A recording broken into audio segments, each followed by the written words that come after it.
le damos una cordial bienvenida y más profundo agradecimiento al doctor Jaime Andrés Ortega Mazorra por haber aceptado impartir sus conocimientos en esta loable conferencia. El doctor Jaime Andrés Ortega Mazorra es capacitador, consultor y coaching organizacional, experto en MIPG, control interno, control fiscal y en sistemas integrados de gestión y control público, con más de 33 años de experiencia en el sector público colombiano. Actualmente se encuentra posicionado como speaker de alto impacto y líder número 1 a nivel país en procesos de formación y entrenamiento en el modelo integrado de planeación y gestión MIPG. Jaime Andrés Ortega Mazorra es uno de los conferencistas y talleristas más destacados en el sector público colombiano. Se graduó como contador público en la prestigiosa Universidad del Cauca de Popayán.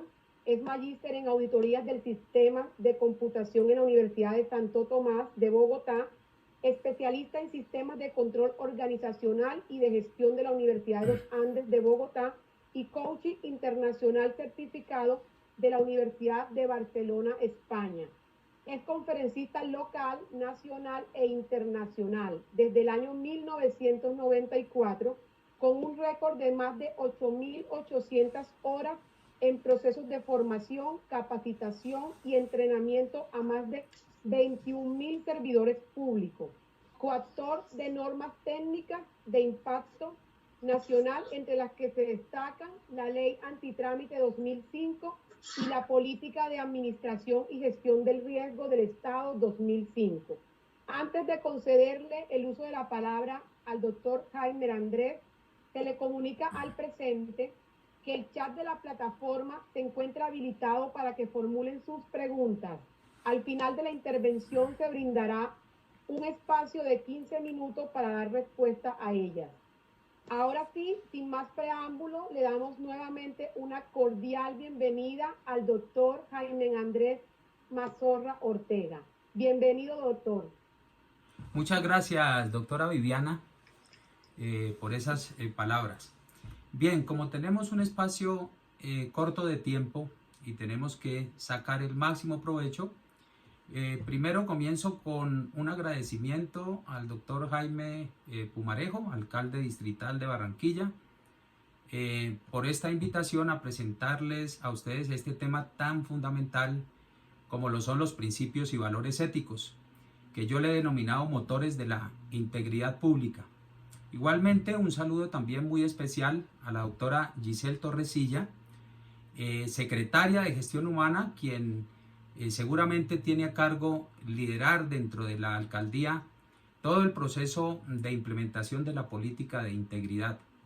Igualmente, un saludo muy especial al doctor Roberto Solano, gerente de Control Interno de Gestión, quien tiene la invaluable responsabilidad de, como evaluador independiente, hacerle un seguimiento a que se estén implementando todos estos principios y valores éticos que ahora son una obligación estandarizada para todo el Estado colombiano. Igualmente, un saludo muy especial a la doctora Viviana Elizabeth Pinzón Pimienta, quien ha sido, digamos, una de las personas que ha permitido que este espacio se brinde para todos ustedes por parte de la alcaldía. Y obviamente un saludo muy, pero muy especial para todos los servidores públicos de la alcaldía que en esta primera sesión están en línea para recibir todo este aprendizaje. Muy bien, vamos entonces sin más preámbulos a iniciar con el proceso ya de explicación. No me está pasando la diapositiva acá, algo pasó, Viviana. Tenemos la primera diapositiva, doctor. Sí. No. Dame un segundo porque ahí ya, ¿cierto? Sí, señor, ya, ahora Bien. Sí, ya está pasando. Lo primero que nosotros tenemos que tener claro es la distinción entre lo que son los principios éticos y los valores éticos. Entonces, lo primero es entender que los principios éticos son un conjunto de parámetros éticos de carácter universal que van a estar dirigidos a orientar cómo es la vida en sociedad. Los que han leído a Stephen Covey, el autor de los 7 hábitos de la gente altamente efectiva, él mencionaba que los principios son leyes universales inquebrantables, de obligatorio cumplimiento, que rigen la vida de una sociedad. Es casi como los 10 mandamientos, ¿no? No es necesario que estén escritos. La sociedad debemos entender que esos principios son de obligatorio cumplimiento porque son leyes universales. Bien, segundo, ¿qué son los valores éticos? Fíjense que aquí la distinción es muy importante porque los valores éticos ya son guías puntuales que se definen por parte de las organizaciones, si estamos hablando desde lo corporativo. ¿Para qué? Para regular el correcto comportamiento de los individuos en la sociedad. Si llevamos esto a lo público, son un conjunto de normas o cualidades que le permiten al individuo actuar de acuerdo a lo que él considera que está correcto. Entonces aquí lo que vamos a ver más adelante es cómo estos valores éticos van a influir en el comportamiento de ustedes como servidores públicos, dado que ya fueron estandarizados para todo el Estado colombiano. Muy bien. Fíjense lo importante de tener un punto de inicio de esta conferencia. La situación que en este momento estamos viviendo, no solamente los colombianos, sino a nivel global, se ha convertido para todos nosotros en un desafío, sobre todo para las entidades públicas y sus servidores. ¿Por qué? Porque este es el momento de que todos nosotros como servidores públicos comencemos a poner en práctica todo lo que tiene que ver con estos valores que se han estandarizado al servicio público y poder así concluir que vamos a fortalecer esa relación estrecha que siempre debe existir entre el Estado y la ciudadanía. Entonces es el momento de verdad, lo que estamos viviendo con este confinamiento, para realmente sacar lo mejor que tenemos y ponerlo al servicio de los ciudadanos. Bien, lo primero que tenemos que tener muy, pero muy claro es resolver este cuestionamiento, cómo entender la integridad pública. Porque cuando a uno le hablan de integridad pública, uno se puede imaginar muchas cosas. Tenemos que tener la certeza de lo que significa entender este concepto de la integridad pública. Este señor que ustedes ven en pantalla, Anthony Down, es un economista estadounidense, aún vive, tiene 86 años. Esta persona desde el año 1957 definió lo que era la integridad. Él era o es un gran estudioso de las políticas públicas y de la administración pública. Y este señor definió de la siguiente manera lo que era la integridad. Y él nos dijo, la integridad consiste en tener coherencia entre las declaraciones y las realizaciones. ¿Qué quiere decir eso? Que todo lo que nosotros le ofertemos a la ciudadanía es lo que les vamos a cumplir, lo que vamos a realizar. Siempre lo que nosotros expresemos o declaremos es realmente lo que vamos a hacer. Y cuando actuamos conforme a lo que pensamos, es cuando se dice, según este señor Down, que actuamos de manera íntegra. Entonces, muy importante tener claro este concepto que nos da Anthony Down como parte de los aportes que él ha venido haciendo a la administración pública a nivel mundial. Muy bien. De otro lado, aparece otro referente también que define muy bien lo que es la integridad, y es este organismo internacional que se conoce como la OCDE. Acuérdense que la OCDE es la Organización para la Cooperación y Desarrollo Económico, donde se integran ahí 51 países miembros, entre los cuales está también Colombia. Colombia fue aceptado en la OCDE, por lo tanto tiene que cumplir todos los regulaciones y parámetros que se establezcan a través de este instituto o institución internacional que tiene sede en París. Pero bueno, ¿qué nos dijo la OCDE con respecto a lo que se entiende por integridad?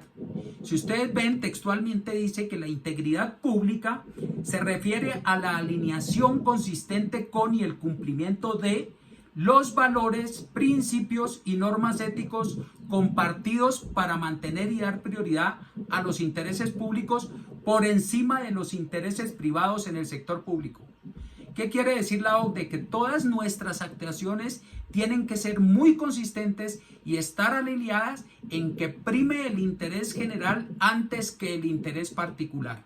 O sea, todo lo que hacemos nosotros como servidores públicos siempre debe estar focalizado en prestar o generar un valor a esos grupos que interactúan con nosotros permanentemente cuando les prestamos un servicio. Tienen que primar el interés general sobre el particular. Lo mismo que dice nuestra Constitución en el artículo 209, que todas nuestras actuaciones tienen que desbordarse a hacer respetar los principios fundamentales de la administración pública de tal forma que prime el interés general sobre el particular. Fíjese que desde nuestra Constitución también estamos alineados con lo que nos dice este organismo de cooperación internacional. Muy bien, ¿y qué nos dice este organismo de cooperación con respecto a lo que es la integridad? Fíjense que se las he puesto ahí en la diapositiva en rojo para llamar la atención sobre lo que nos dice este organismo de cooperación. Lo primero que nos dice es que tenemos que tener códigos de integridad. O sea, códigos que regulen la conducta y el comportamiento de los servidores públicos que van a impactar ese interés general. Pero adicionalmente nos dice que tenemos que hacer una evaluación de los riesgos de integridad. Acuérdense que el Estado colombiano también tiene una política de administración y gestión de riesgos. Política que recientemente se actualizó y que no solamente se van a administrar los riesgos de gestión, sino que también se van a administrar ahí los riesgos de corrupción y los riesgos que demanden todas esas actividades que están dentro del entorno digital. Entonces ahora vamos a tener en un solo espacio cualquier tipología de riesgos. Si ustedes ven en los riesgos de gestión, que es donde están los riesgos estratégicos, los riesgos operacionales, los riesgos de tecnología, los riesgos financieros, los riesgos de legalidad o de cumplimiento, ahí aparecen también unos riesgos muy importantes que son los riesgos reputacionales o que también se conoce como los riesgos de credibilidad o imagen. Esos riesgos que no debemos permitir que se materialicen, porque si se materializan estaríamos afectando ostensiblemente la credibilidad, la legitimidad y por ende los espacios de confianza con los ciudadanos debemos protegerlos. Entonces cuando se habla de integridad también es tener muy identificados todos esos riesgos que afectan la credibilidad o la imagen institucional de la administración pública y prepararnos de manera contingente con efectivos mecanismos de control para hacerle frente a esos eventos indeseables que nadie desea que parezcan, pero como son potenciales, existe la probabilidad de que se presenten y nosotros debemos estar preparados para hacerle frente con adecuados planes de mitigación. Pero también están allí los riesgos de corrupción. Todos aquellos riesgos que cuando por acción o omisión un servidor público hace un uso indebido del poder, de los recursos, de la información y por ende termina generándole un detrimento a la entidad y al Estado, siempre favoreciendo a un tercero y recibiendo un interés particular, pues debemos que evaluarlos y gestionarlos. Pero la OCDE nos dice no basta con tener un código y con tener una evaluación de riesgos de integridad efectivo, sino que hay que hacer formación en ética a los servidores públicos de las organizaciones, que es parte de lo que estamos haciendo en este momento, haciendo una formación ética a ustedes para que entiendan cuál es este concepto de política de integridad a niveles de Estado y lo puedan llevar a feliz término en sus sitios de trabajo. Entonces hay que hacer mucha formación en ética, pero la formación en ética no es simplemente este espacio, digamos, de una hora, hora y media que vamos a tener, sino que la formación en ética tiene que ser permanente. Tiene que ser durante toda la vida de la institucionalidad pública. Hay que hacer talleres, hay que hacer lúdicas, hay que hacer seguimiento, hay que hacer medición a través de indicadores blandos de cómo estamos implementando la honestidad, el respeto, el compromiso, la diligencia, la justicia, que son los valores que ha estandarizado el Estado para todos los servidores públicos. Pero entiendo que ustedes también fueron más allá dentro de su código de integridad y han generado otros valores como la responsabilidad, la transparencia, inclusive el trabajo en equipo, el servicio y uno que me gusta muchísimo que tiene que ver con la atención al usuario, que es la amabilidad. Luego hay que avanzar a generar unas dinámicas internas permanentes para que esos 10 valores que están en su decálogo de integridad se interioricen, se arraiguen, formen parte del diario vivir de ustedes como servidores públicos y los apliquen permanentemente. Pero fíjense que la OCDE en este concepto de integridad fue mucho más allá y dice que hay que establecer un sistema de consultas a los dilemas éticos de los empleados.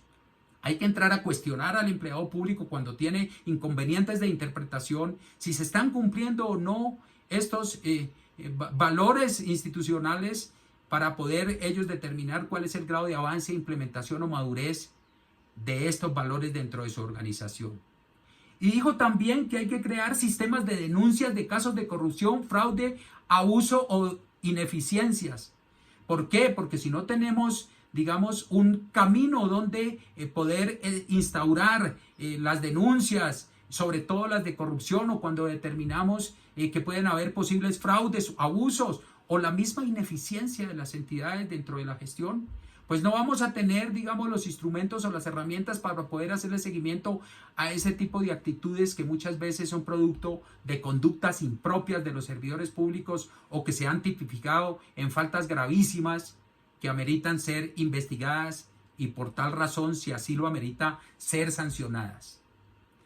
También la OCDE nos dice hay que tener sistemas de gestión de los conflictos de interés e incompatibilidades. Acuérdense que la integridad no solamente habla de valores, sino que también habla del conflicto de interés. Cuando se presentan esas situaciones tenemos que tener una forma de hacerle seguimiento a eso, de hacer planes de implementación. Ahí también hay unas herramientas y unas características para manejar todo lo que tiene relación con los conflictos de interés. Pero también dice que tenemos que tener normas de transparencia. Hoy en día somos en Latinoamérica el tercer país que tiene una ley estatutaria que reglamenta todo ese ejercicio de poner a disposición la información, que es la Ley de Transparencia, Acceso a la Información Pública Nacional y Lucha contra la Corrupción, la Ley 1712 de 2014. También forma parte importante de este concepto de la integridad. Y no se queda la OCDE en esos conceptos que les he mencionado, sino que dice que también hay que tener unos sistemas de detección e investigación de conductas irregulares. Y para eso también desde hace mucho tiempo venimos manejando todo lo que tiene que ver con nuestro Código Único Disciplinario, hoy convertido en la Ley General Disciplinaria. Esa Ley 734 del año 2000 ya hoy está respaldada también en un Código General Disciplinario que entre otras entra a derogarla mientras comienza a entrar en su vigencia. Y finalmente nos dice que hay que hacer encuestas de clima ético entre los empleados. No basta con tener toda esta formalidad de política llevada a una norma y a un instrumento o herramienta que permite hacer seguimiento, sino que también hay que indagar en los dolientes que viven todo esto de la integridad, que son ustedes los servidores públicos, a través de encuestas, cómo están viviendo ese clima ético en la organización, para que esto no se nos quede en un documento frío que está documentado en un código de integridad, sino que lo llevemos a la vivencia, de tal forma que ustedes sean los que tengan que decir si perciben la honestidad en su organización, si perciben el respeto, el compromiso, la transparencia, esa amabilidad que ustedes han puesto como un valor agregado en su código de integridad distinto a los que demanda la estandarización del Estado, cómo están prestando el servicio, cómo es ese trabajo en equipo, cómo es la transparencia, cómo es la justicia, cómo es la diligencia. Eso lo tienen que decir ustedes. Y la única forma de conocerlo es a través de encuestas que midan ese clima ético. Así como se mide el clima organizacional desde el punto de vista del talento de la organización, asimismo hay que medir el clima ético para saber si se están percibiendo bien o no la adopción de estos valores. Muy bien. Pero ¿cuál es el problema que estamos viviendo en este momento? Porque es que la integridad, digamos, se puede vivir como algo muy bueno en una organización o como un problema. Yo voy a hacer un análisis más que a nivel distrito de Barranquilla, ¿sí? Que no conozco, puedo percibir por las noticias cómo pueden estar las cosas, pero no conozco internamente cómo ustedes pueden estar viviendo ese problema. Entonces, siempre me doy la tarea de hacer la representación del problema de integridad a nivel país. Y el referente no puede ser otro distinto a este, ¿no? El índice de percepción de corrupción que mide Transparencia Internacional. Y estoy tomando datos actualizados, datos de 2019. Y aquí estamos nosotros ubicados en el puesto 96 entre 180 países con un puntaje de 37 puntos sobre 100. Y acuérdense que cuando nosotros nos ubicamos en ese porcentaje, me voy a devolver de 37 puntos, quiere decir que estamos en una línea casi cercana o muy cercana a los ceros, ¿cierto? En el índice de transparencia, cuando se mide la corrupción a nivel global, hay corrupción elevada cuando se tiende a cero y hay, digamos, que menos corrupción, o los países que no han incidido en este flagelo, cuando se tiende a 100. Cuando se tiende a 100 estamos hablando de países como Dinamarca, ¿cierto? Como Canadá, que están muy bien y han combatido muy bien este flagelo. Nosotros estamos en este índice inferior tendiendo a cero. Nos hemos mantenido desde el 2017 hasta el 2019 entre 36 y 37 puntos. Ahí hemos fluctuado. Lo que quiere decir que es gravísimo porque nos siguen percibiendo como uno de los países, lamentablemente decirlo, más corruptos del planeta. Si nosotros nos vamos a este 37 puntos de corrupción y 96 en el ranking mundial, pues estaríamos hablando que estamos aquí en un nivel menor a la media, porque si ustedes miraban, la media en Latinoamérica es de 43 sobre 100, los países de Latinoamérica, y nosotros tenemos menos que la media, porque estamos en 37 puntos. Entonces, digamos que el problema de la integridad siempre se asocia a nivel global al tema de la corrupción, lamentablemente. Muy bien. Y obviamente, cuando la integridad se afecta como producto de ese flagelo global que es la corrupción, donde estamos posicionados muy mal, pues obviamente que vamos a impactar algo que se llama la confianza. Y uno dice, ¿se afecta la confianza? Claro que se afecta la confianza. Miren, me daba la tarea de poner esta diapositiva cuya fuente es Corpovisionarios. Acuérdense que Corpovisionarios elabora unas encuestas de cultura ciudadana. La última, que fue del 2016, ¿sí?, establecía esta pregunta, ¿no?, entre muchas preguntas que se hacía, pero como la corrupción asociada a la integridad afecta a la confianza del ciudadano con la institucionalidad pública, se les preguntaba, ¿qué tanta confianza tienen en las siguientes instituciones? ¿Mucha o muchísima? Y ellos parametrizaban cuáles eran las instituciones que representaban al Estado, en las cuales se podía reflejar esto de la confianza asociada a la integridad. Maestros, iglesia, ejército, sacerdotes, policía, alcaldía, gobernación, gobierno, funcionarios y el Congreso. Y fíjense cómo, obviamente, que la mejor percepción de confianza está en los maestros. Inclusive en la iglesia, inclusive en el ejército, con estas cosas que estamos viendo últimamente, pero sigue reflejándose una confianza. Hasta en los sacerdotes, en la misma policía. Pero ya cuando vamos al funcionario público, como lo entiende la ciudadanía, o sea, ese servidor público que está gestionando una cantidad de tareas dentro de una organización pública para generar unos productos, bienes tangibles y o servicios intangibles a los ciudadanos, ahí nos están viendo muy mal. No están confiando, un 8%. Apenas le ganamos por un punto al Congreso de la República. Pero allí hay que hacer algo porque estamos afectando la confianza. Otra de las preguntas fundamentales es cuáles son las prácticas irregulares que afectan esa confianza. Si no hay confianza en el funcionario público, vamos a mirar cuál es el origen de que no exista esa confianza. Y ahí es cuando sale ese concepto de las prácticas irregulares que afectan la confianza. Y se hace otra pregunta, ¿no? Esta encuesta la hace el DANE todos los años.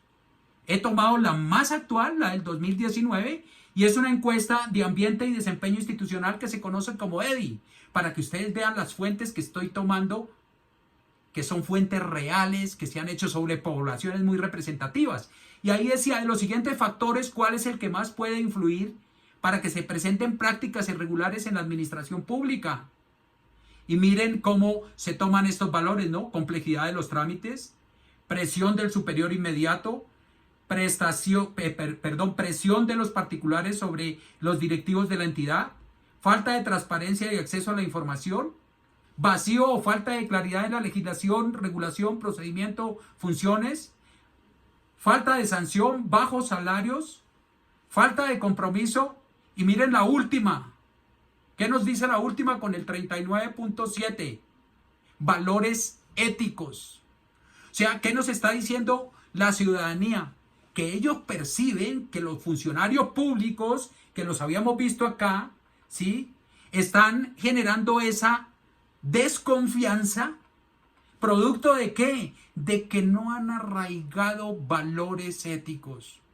O sea, todas aquellas conductas o comportamientos que hacen que un servidor público, en el momento de ir a realizar una tarea para cumplir con una función propia de su cargo, pueda violentar la honestidad, el respeto, el compromiso, la diligencia, la justicia, la responsabilidad, la transparencia, el trabajo en equipo, el servicio y la amabilidad, que es su decálogo. Eso es lo que nos están diciendo con ese 39.7. El año anterior, o sea, en el 2018 era 40.3, o sea, hemos mejorado, pero falta mucho. Nos ganamos un puntico, digamos, de percepción en la ciudadanía, pero hay que mejorar aún más. Bien, digamos que ese es el panorama oscuro, el panorama real que traemos asociado a la integridad. Pero tenemos que saber si tenemos políticas, si tenemos herramientas que nos ayudan a combatir ese problema que les acabo de mencionar. Y claro que sí lo tenemos. Y yo diría que el Estado se ha desbordado en esto. Ahora, ¿cuál es el compromiso de nosotros como servidores públicos? Empezar a actuar en coherencia con estas políticas, con estas normas y con estas herramientas. Y mencionemos, porque esto es muy importante, muchas veces hay que conocer qué tenemos dentro de ese contexto donde nos debemos articular interinstitucionalmente para armonizar todas estas orientaciones que ha dado el Estado en materia de políticas, normas y herramientas.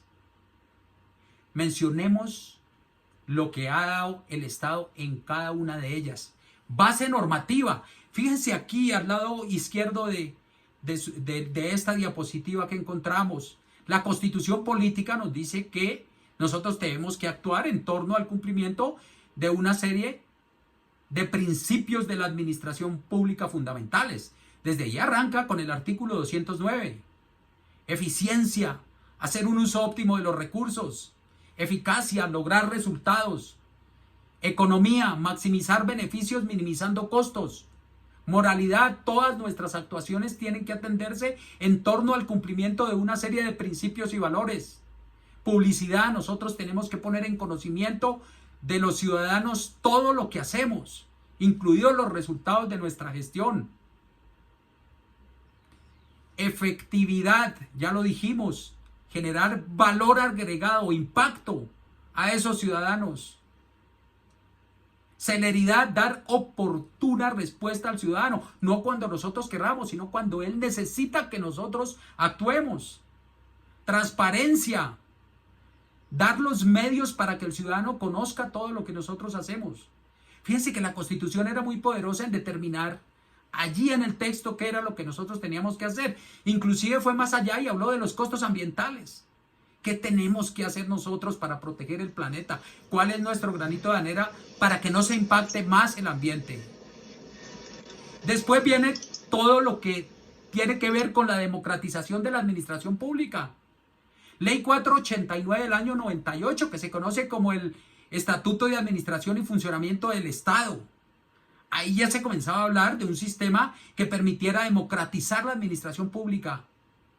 Brindar espacios de participación de doble vía, Estado ciudadano. Y recientemente la ley 1757 de 2015, que se conoce como la ley de la promoción y protección a la participación democrática, o para que lo llamemos en términos mucho más sencillos, la ley de participación ciudadana, donde entiendan, ahora los ciudadanos tienen que participar en todo el ciclo de la gestión pública, lo que en calidad se conoce como el PHBA, ese ciclo de Deming, que viene desde el año 45, que fue retomado desde las teorías de hace más de 130 años de Taylor y Fayol, que decía que las entidades deberían planear, después hacer, después de verificar y después actuar, o lo que se conoce como el ciclo de la mejora continua, pues ahí tiene que haber participación ciudadana en todo ese ciclo. ¿Qué quiere decir eso? Que los ciudadanos tienen que ayudar a la planeación institucional. Eso se llama planeación participativa.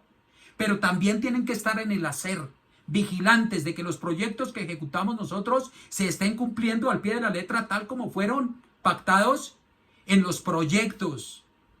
Y cuando ya se genere un resultado de ese proyecto, los ciudadanos también tienen que estar allí en el monitoreo, en la evaluación, en la verificación, en el análisis de resultados para que nos ayuden a generar ese último componente de la mejora continua que se llama el actuar, o que en nuestros términos de política pública se llama planes de mejoramiento.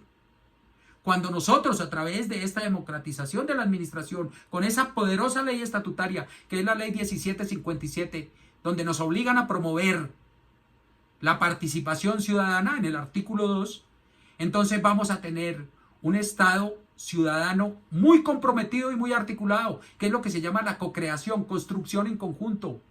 Y ahí ya no vamos a tener particulares o ciudadanos que dicen que el Estado es anquilosado, que el Estado no sirve, porque participaron en todo el ciclo de la gestión pública. Y fíjense que tenemos también el Código Disciplinario, que esto no es nuevo. Hago un recuento aquí, la ley 200 del año 95. Después se convirtió en la ley 734 del 2002 y hoy en día tenemos la ley 1952 de 2019 que habla del Código General Disciplinario, próxima a entrar en vigencia. Va a quedar derogada la ley 734 de 2002 para regular la conducta del servidor público, de tal manera que si el servidor público tipifica una falta gravísima, pues se vuelve un sujeto disciplinado. Para eso se crearon las oficinas de control disciplinario interno. También tenemos el Estatuto Anticorrupción. No pensemos en el actual, pensemos en toda la historia. La ley 190 del 95, después vuelta a ley 1474 del 2011, que es la que está vigente en este momento.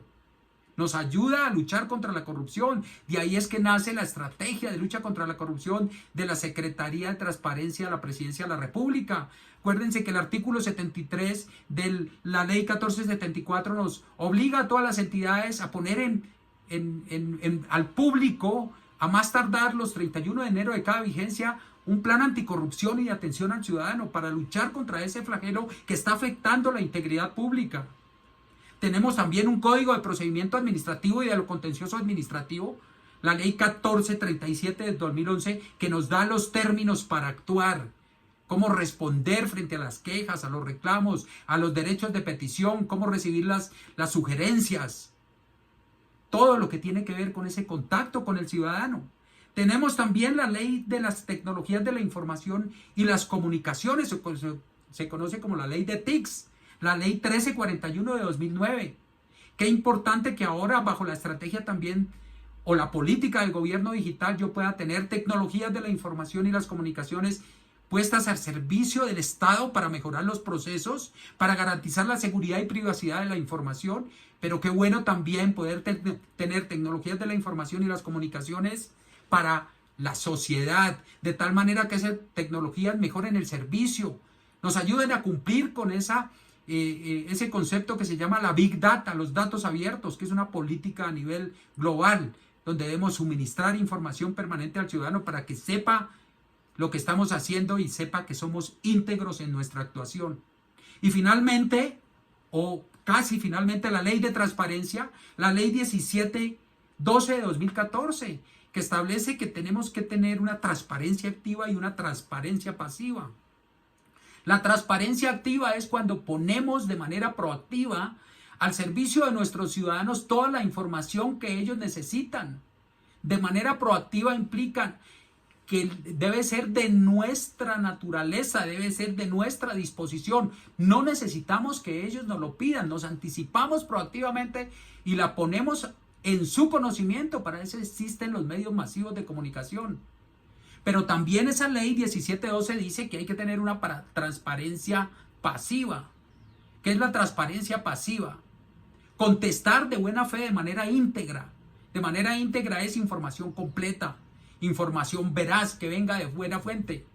¿Para qué? Para resolver una situación que demandan nuestros ciudadanos cuando requieren información.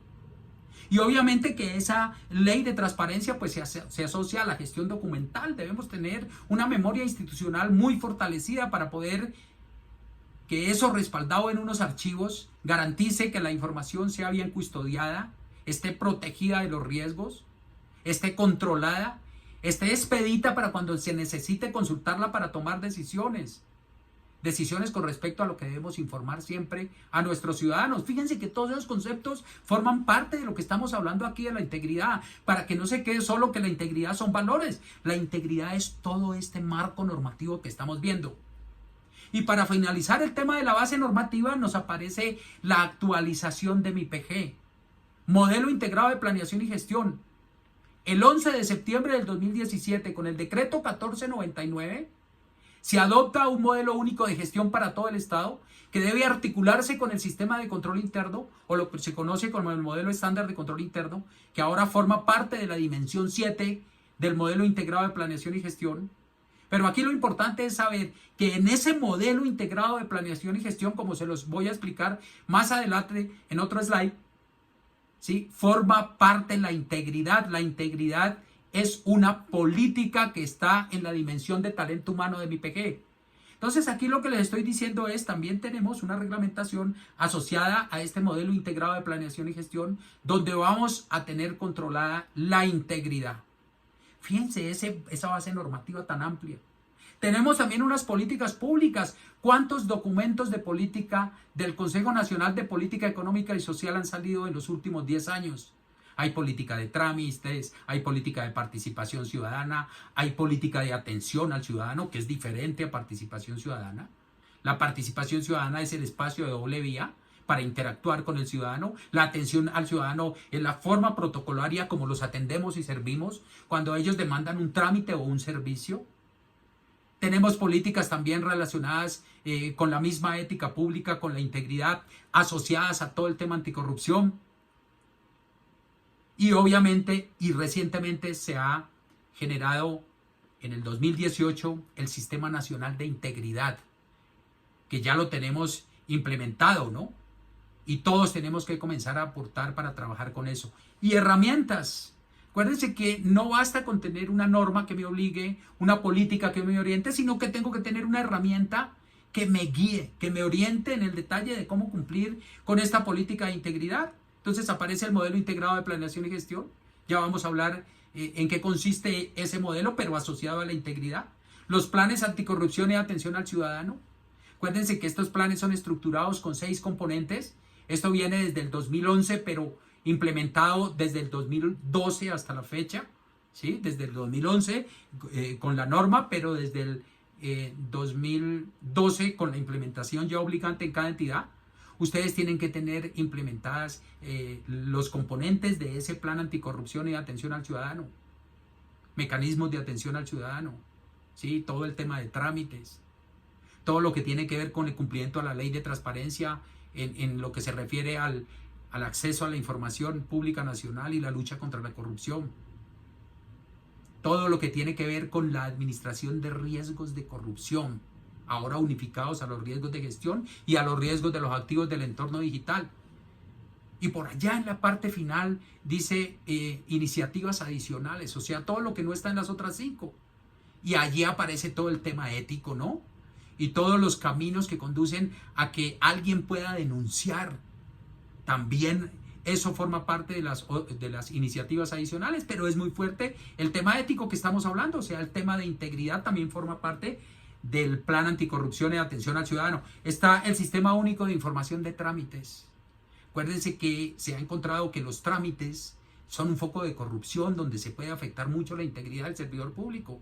Entonces ya tenemos una herramienta para controlar, ¿sí?, desde el gobierno nacional todos los trámites que estamos generando, facultados obviamente en una norma, y que finalmente los atendemos como entidad pública a través de procedimientos administrativos, pero quien tiene la obligación de desarrollarlos es el ciudadano, es el que tiene que cumplir con esos trámites, pero nosotros le permitimos el cómo. Eso también está instrumentalizado. El Manual Único de Rendición de Cuentas, el MUR, otra herramienta, donde la rendición de cuentas como parte de la integridad ya no es un proceso temporal donde se fijaba una fecha y se citaba una población objetivo, muchas de las veces ya direccionada a beneficio de la entidad. Inclusive muchas veces esa población, el 90 o 95% eran servidores públicos de la entidad y no venían o asistían a esa rendición de cuentas la ciudadanía que estaba interesada. Entonces, esa lógica temporal de citar a una población a decirle que yo tengo este presupuesto y me lo gasté en el 100% y no se generaba valor, se rompe dentro del esquema de la integridad y ahora tenemos un proceso de rendición de cuenta permanente e interactivo con la ciudadanía. Lo cual concluye que nosotros rendimos cuenta todo el año dentro de un principio que se llama la responsabilidad o como dicen los norteamericanos el accountability, ¿sí? La obligación que tenemos de rendir cuentas a esos ciudadanos. Y finalmente el Código de Integridad para todo el Estado y nace el Sistema Nacional con la Ley 2016 de este año, del 2020. Nace un Sistema Nacional de Integridad. Bien, ese es el marco normativo que debemos armonizar. Fíjense lo amplio que es. Tenemos base normativa, tenemos políticas, tenemos herramientas.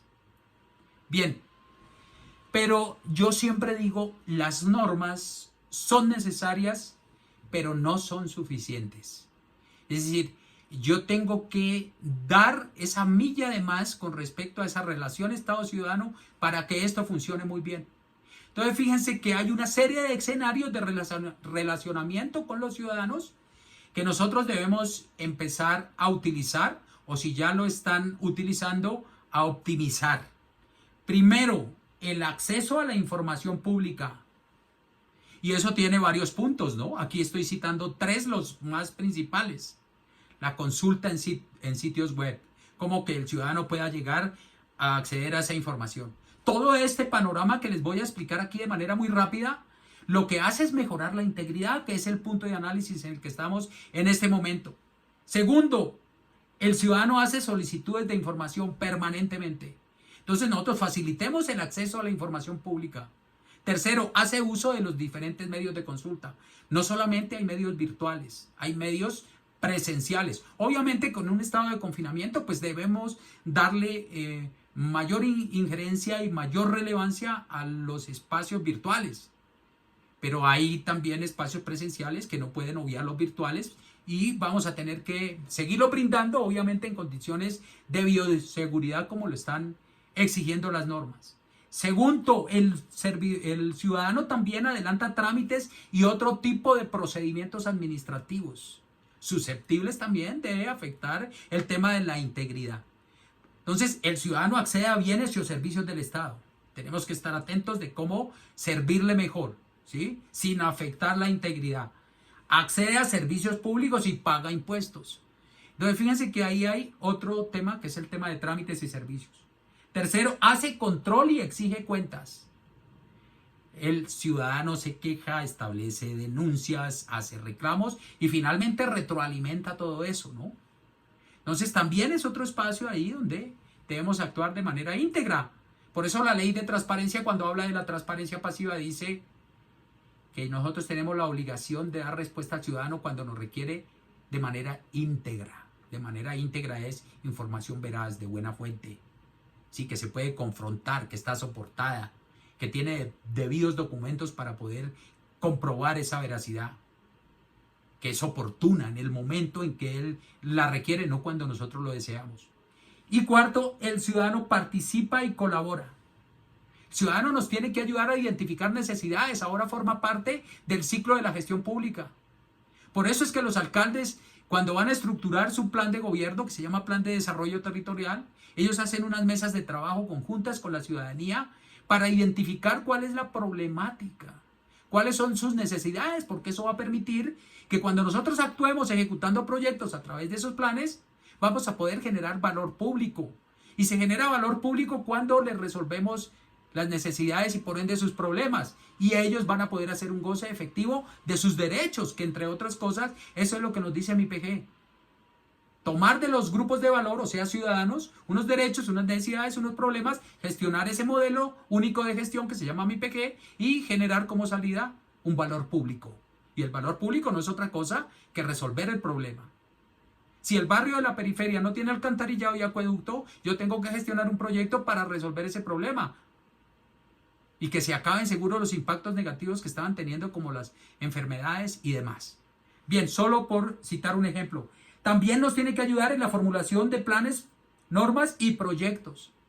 Todo. Ahora hay que involucrar al ciudadano como nuestro grupo de valor en todo. Ellos participan y colaboran. Son espacios de doble vía. Ellos tienen que ayudarnos a solucionar problemas. Tienen que ayudarnos a hacer seguimiento, a hacer evaluación, a hacer control. Bien. Necesitamos sistemas de regulación del comportamiento humano.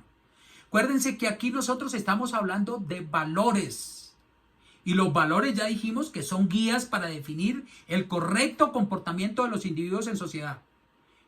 Si lo trasladamos nosotros a lo público, dijimos que es un conjunto de normas o una serie de cualidades que nos van a permitir a nosotros como servidores públicos, sinónimo de individuos, actuar de acuerdo a lo que nosotros consideramos que es lo correcto.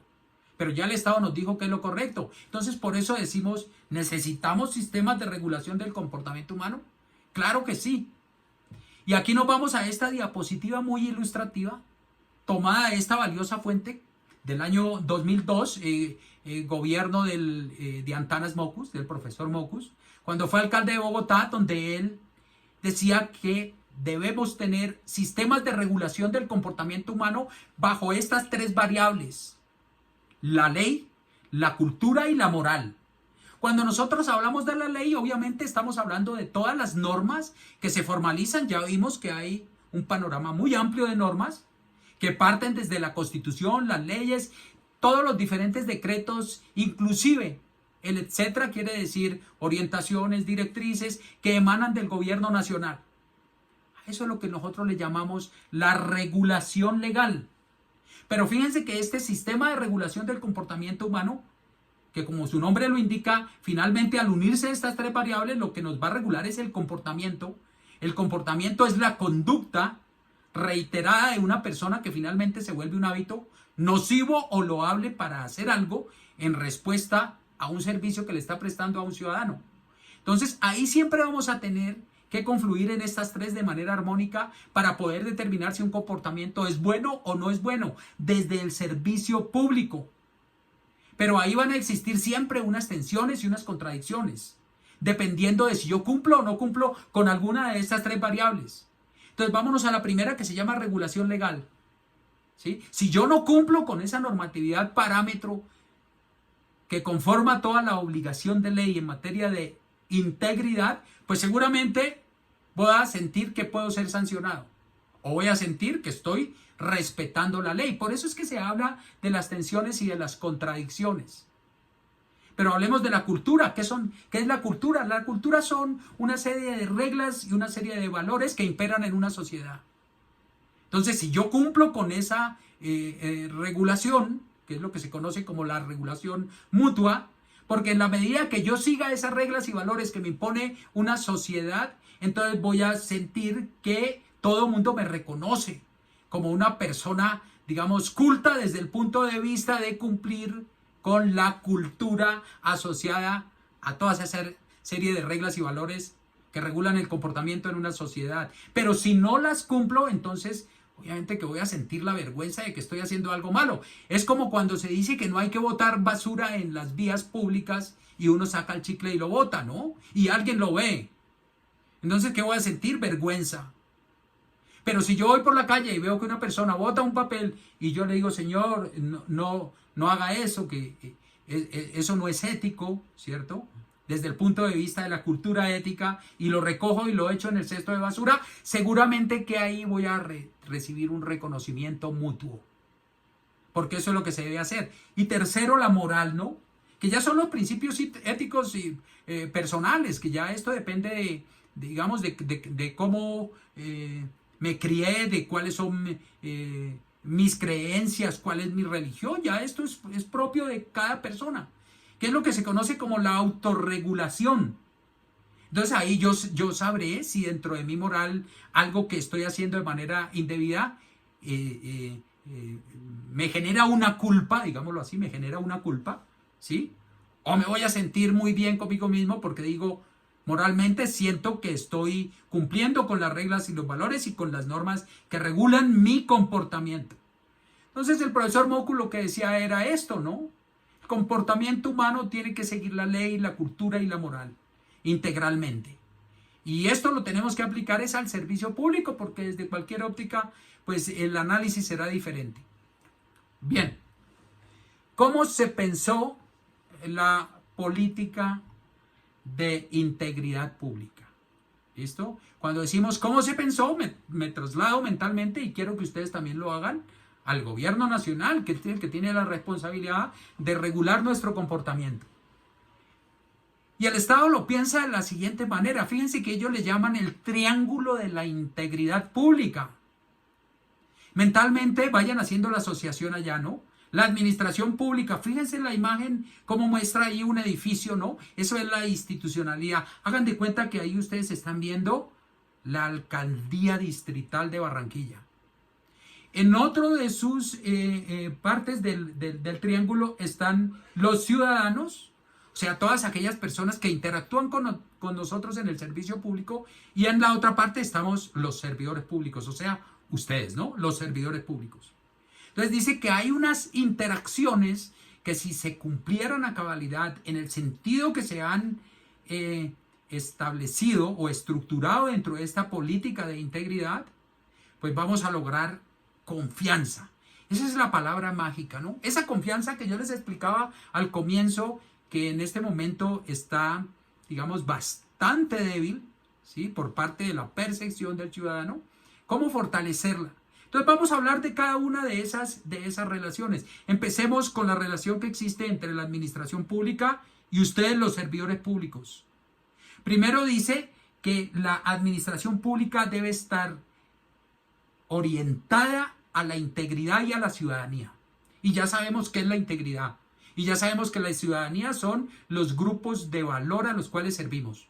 Entonces, todo lo que hace la institucionalidad, hablemos de la alcaldía distrital de Barranquilla, tiene que tener adentro servidores públicos íntegros, comprometidos con todo esto que estamos viendo aquí. ¿Para qué? Para impactar a los ciudadanos. Nosotros nos damos a los ciudadanos. Nacemos a la vida pública porque existen ellos, los ciudadanos. Lo que mi PG le llama los grupos de valor.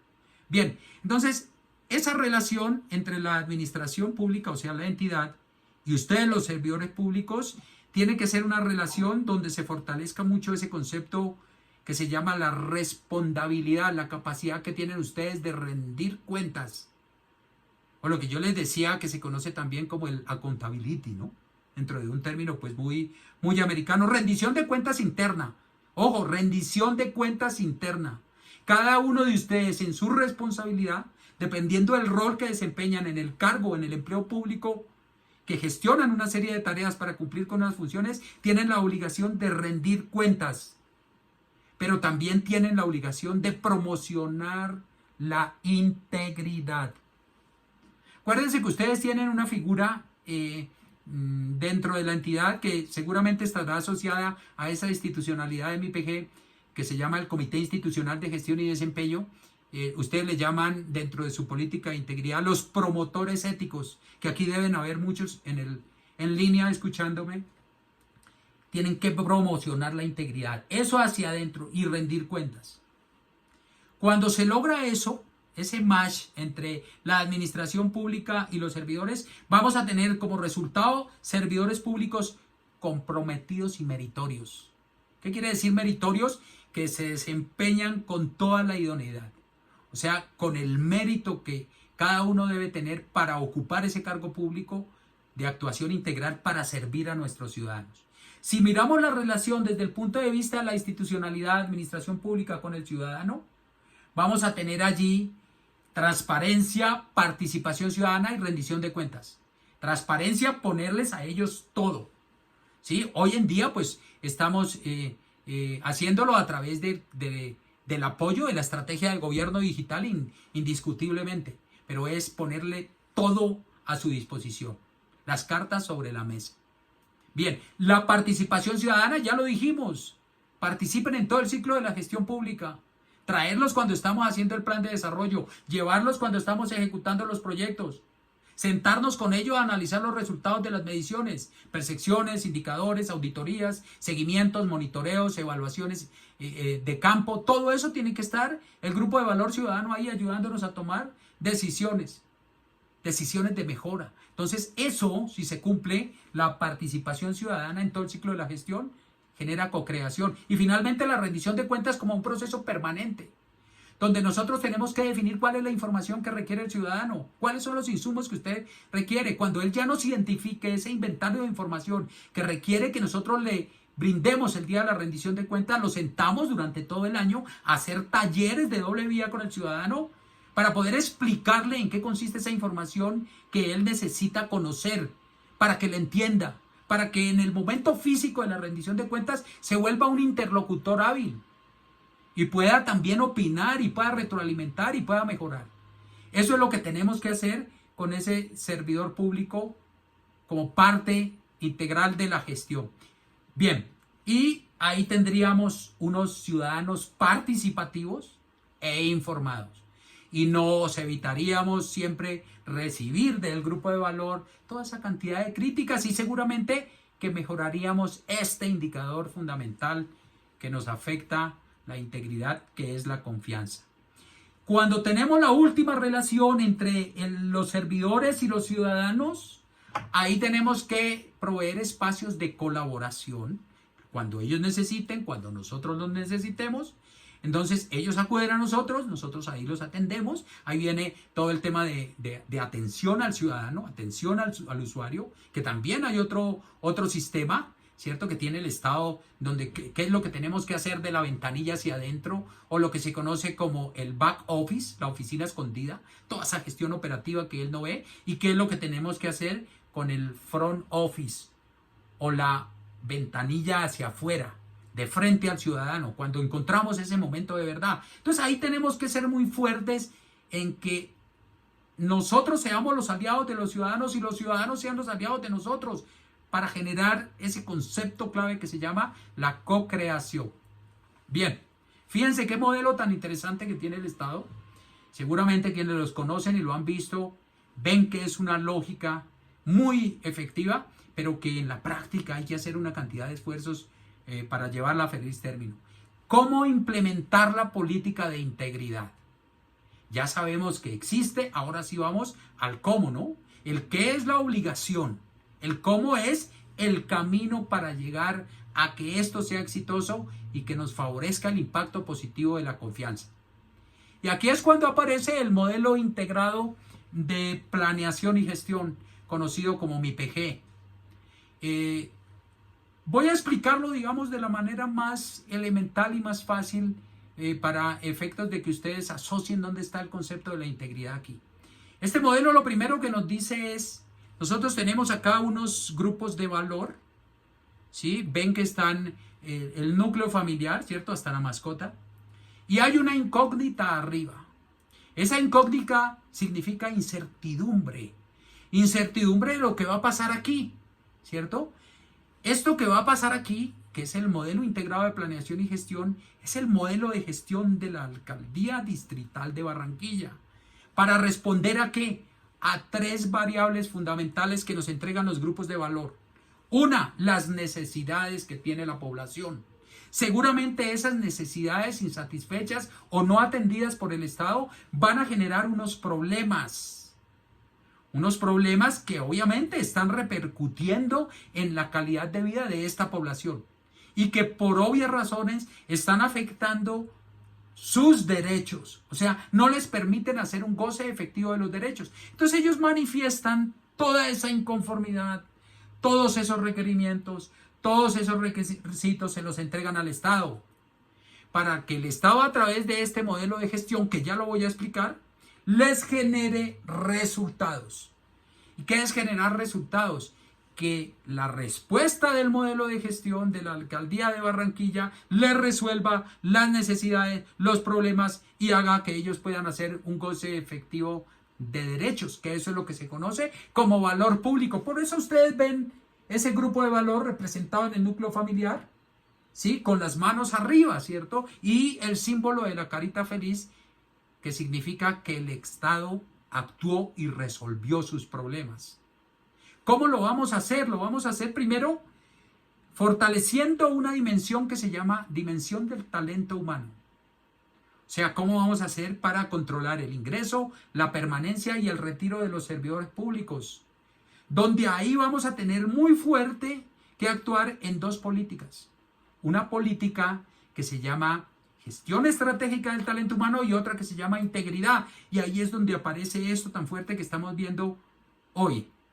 Bien, una vez que yo tengo apalancada la organización en las personas, o sea, en ustedes los servidores públicos, es cuando ya puedo comenzar a pensar, y eso lo voy a hacer a través de otra de las dimensiones del modelo que se llama direccionamiento estratégico y planeación.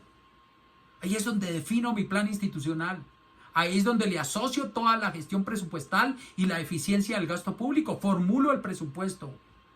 Cuando tengo eso claro, entonces comienzo yo a gestionar la entidad con valores para resultados. Es decir, apropiando todo ese esfuerzo en línea con ese decálogo de valores que tienen ustedes para generar esto que se estamos viendo acá. O sea, el grupo de valor con las manos alzadas, ¿cierto? Significando que se le cumplió con todo lo que se le había prometido en un programa de gobierno. Todo eso va a pasar aquí a través de otras políticas, son 9 políticas del modelo. Y finalmente, cuando ya hemos gestionado el hacer, entonces vamos a evaluar los resultados, a evaluar nuestro desempeño, a ver si todos esos efectos con valor que habíamos prometido en el direccionamiento estratégico se cumplieron. Y si no, ¿qué vamos a reorientar para generar unos planes de mejoramiento? Pero el modelo dice, no basta con estas 4 dimensiones que me alimentan el ciclo básico de la gestión pública, sino que yo tengo que tener unas dimensiones transversales que impactan estas otras 4 dimensiones, como son la información y la comunicación. Porque yo tengo que tener controlados los datos, todo el flujo de la información que va por dentro de esos procesos, que finalmente permite que una vez que se transforme esa información se convierta en una comunicación para alguien que seguramente va a ser el grupo de valor, entendido no solamente como el ciudadano, sino los organismos reguladores o los organismos de control, o nuestros pares, o la academia, o cualquiera que necesite un resultado de nuestra gestión. Pero como aquí está guardándose una memoria institucional de todo lo que hacemos, entonces el modelo también consideró que tenemos que tener otra dimensión que se llama gestión del conocimiento y la innovación. Esa gestión del conocimiento y la innovación donde vamos a aprovechar todo lo que ha pasado en la organización para poder participar de esa información en beneficio de quien la necesite, no solamente actores internos, sino también actores externos. Y por detrás de todo esto, que lo vamos a explicar en otra diapositiva, aparece control interno. Pero no control interno, la oficina de control interno, sino el sistema de control interno como una política también transversal que me va a permitir decir si el talento de la organización está fortalecido en competencias, tengo controlado el ingreso, la permanencia, el retiro, si estoy bien direccionado, si estoy haciendo bien las cosas con los procesos, si estoy midiendo con indicadores, si estoy administrando los riesgos, si tengo políticas de operación, si tengo las tablas de retención documental. Todo, si tengo una política de integridad, también lo va a evaluar. Si los mecanismos de información y comunicación que fluyen por la entidad son los adecuados. Si estoy generando un cambio cultural en las personas para que entiendan que la información no es de ellas, sino del que la necesite. Si tengo identificadas las fuentes de información para poder hacer un uso adecuado de esa información. Si tengo repositorios de datos soportados en tecnología que me permitan que alguien pueda acceder a esa información para hacer analítica de datos y tomar decisiones, todo eso me lo va a decir el control interno. Eso lo vamos a ver más adelante. Bien, entonces vamos a centrarnos en la primera dimensión para la explicación de integridad, que es lo que tiene que ver con talento humano. Y ahí aparecen 2 políticas. La primera se llama gestión estratégica del talento humano, donde los gerentes de talento humano, en este caso la doctora Gisela Torrecilla, que es la secretaria de gestión humana, lo primero que va a tener que conocer es mucha información relacionada con el talento de la organización, que hay muchísimo, arranca desde la ley 909, pero esa ley ha tenido muchos decretos reglamentarios. Tiene que conocer muy bien toda la información, tanto reglamentaria como la información interna. Si tienen estatuto de personal, tiene que conocer muy bien qué dice ese estatuto de personal. ¿Para qué? Para con ello comenzar a aplicar un diagnóstico de la gestión estratégica de talento humano, donde va a conocer cuál es el panorama, ¿sí?, del talento en la alcaldía, desde el ingreso, la permanencia y el retiro, que son los tres ejes fundamentales que se evalúan en ese diagnóstico de la gestión estratégica del talento humano. Y a partir de ahí va a elaborar un plan de acción estratégico que forma parte del plan de desarrollo territorial del alcalde. ¿Sí? Inclusive ese plan incluye las otras políticas, no solamente las políticas de talento humano de esta dimensión. Cuando ya tiene ese plan, lo ejecuta y después, lo más importante, lo evalúa para poder medir el valor de costo-beneficio de todas las ejecutorias en materia de talento humano. Y ahí va a tener que medir todo el tema de estructuración, socialización, concientización e implementación de la política de integridad que estamos viendo acá. De otra parte está la dimensión de control interno de MIPG, la séptima dimensión, ¿sí?, que también opera a través de estos componentes. Esta dimensión, ahora el sistema de control interno, forma parte de la dimensión 7 de MIPG. Se actualiza a través de un estándar internacional que se conoce como el modelo COSO. El modelo COSO ERM 2017, ERM por sus siglas en inglés, que significan Enterprise Risk Management, o sea, administración centrada en riesgos. Y ahí nos dice que un sistema de control interno tiene que tener estos componentes que están aquí: ambiente de control, evaluación de riesgos, actividades de control, información y comunicación y actividades de monitoreo. Voy a hacer una explicación muy breve de ellos, porque es importante que ustedes la conozcan. Pero me voy a detener en el primero. Y voy a empezar, obviamente, con el ambiente de control. El ambiente de control en este modelo dice que es fundamental que exista una institucionalidad que se haga a cargo del fortalecimiento, seguimiento y mejora del sistema de control interno, y es el Comité Institucional de Coordinación de Control Interno. Un comité integrado por el alcalde, imprescindible que siempre él esté en este comité, eso no se puede delegar, pero también van a estar los directivos de primer nivel, más el jefe o el secretario de planeación y el jefe de la oficina de control interno, quien ahí actuará con voz pero sin voto y hará la secretaría técnica. Entonces hay ambiente de control cuando hay una institucionalidad que regula el sistema, pero dice también que hay ambiente de control cuando están perfectamente definidos los niveles de responsabilidad y autoridad en la entidad. Entonces ya esto se va al manual de funciones y requisitos por cada uno de los cargos. Pero también dice que hay ambiente de control cuando cada servidor público entiende que el control está intrínseco en el desarrollo de las actividades de cada uno de los cargos y que no es responsabilidad de una instancia externa. Así sea que se habilita a la oficina de control interno para hacer evaluación de la efectividad de controles, o a los organismos de control interno para, en ejercicio del control fiscal, venir a hacer control sobre nuestras actuaciones. Ahora con el acto el legislativo 04 del año pasado, ya los organismos de control no solamente van a hacer ese control posterior y selectivo, sino que van a tener facultades para hacer control preventivo y concomitante. O sea, control preventivo es un control en tiempo real, lo que se conoce globalmente como el control continuo. Y concomitante porque va a ser un control acompañado con la administración. Entonces aquí lo que nos dice no es, ojo, los servidores públicos deben entender eso, que el control es propio de las actividades de su cargo, que no es de una oficina. Por lo tanto, debe fortalecerse mucho esa cultura del autocontrol.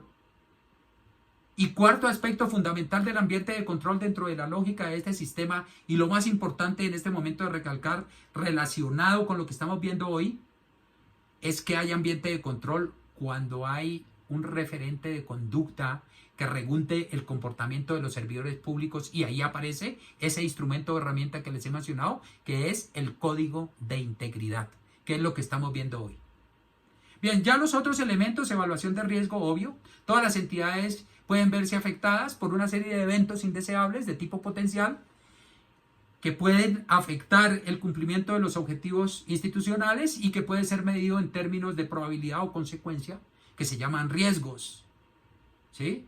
Entonces, obviamente, el sistema de control interno dice usted tiene que tener identificados todos esos riesgos y tiene que tener un plan de manejo para combatirlos o minimizarlos. De tal forma que si se llegara a materializar uno de esos riesgos, pues el impacto sería menor para la organización, porque siempre habrá un riesgo residual que administrar, siempre deja un daño. Bien, las actividades de control, pues obvio, en todos los procesos de la entidad yo tengo que tener controles, ¿sí? Controles que me permiten a mí tener administrados muy bien los riesgos para lo que les dije, si se llegaran a materializar, no me generaran los impactos más catastróficos y los tuviera yo minimizados. Por eso hay que tener actividades de control. Información y comunicación es tener un control sobre todo el flujo de datos de la información, de tal manera que yo garantice de una parte la privacidad y seguridad de mi información, ¿cierto? Y que la información sea utilizada de manera adecuada. Y que cuando sea transformada y comunicada a un actor interno, a través de sistemas de diálogo interno efectivos o a través de la comunicación informacional hacia afuera en la rendición de cuentas, se haga de manera adecuada. Es decir, que la información que yo entrego sea completa e íntegra. Eso me lo tiene que garantizar el sistema de control interno. Y la última, las actividades de monitoreo, son todas esas actividades que se ejecutan en dos medios. A través de las auditorías continuas o permanentes que debe elaborar la Oficina de Control Interno a través de su programa y de sus planes de auditoría, que deben ser aprobados por el Comité Institucional de Control Interno, y a partir de los ejercicios de autocontrol que ejecuten los líderes de cada proceso con sus gestores del proceso para garantizar que todas las cosas van muy bien. Esas son las actividades de monitoreo.